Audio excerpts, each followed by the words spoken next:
สัมมาสัมพุทธัสสะกายกรรมวจีกรรมมโนกรรมการทั้งสามนี้หากข้าพเจ้าได้สบประมาทพลาดพลั้งต่อหน้าก็ดีต่อหลังก็ดีนึกได้ก็ดีนึกไม่ได้ก็ดีขอให้ท่านทั้งหลายโปรดอโหสิกรรมให้กับข้าพเจ้าด้วยจนกราบเท้าเข้าสู่พระปรินิพพานนาปฏิโยโหตุนาปฏิโยโหตุนาปฏิโยโหตุข้าพระคุณคุณพระศรีพระพระไตรบารมีหลวงพ่อพระพุทธสุธรได้โปรด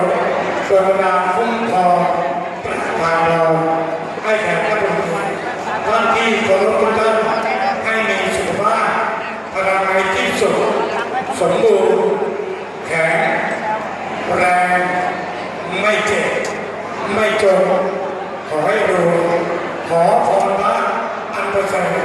ให้ท่านประสบแต่จากกุลพิษพระพอใจมีอายุวันนะสุขาภาระปฏิภาณธนสารสมบัติทุกประการทุกเมตตาจากชายผู้นี้ขอกราบขอบคุณทุกท่านครับน้อยในประการใดมากบ้างน้อยบ้างก็นะครับความเมตตาให้กับชายผู้นี้ขอกราบขอบคุณครับมีแขกผู้มีท่านครับเราพี่กันสายการครับวันนี้ได้รับโอกาสจากเจ้าภาพครับเป็นแขก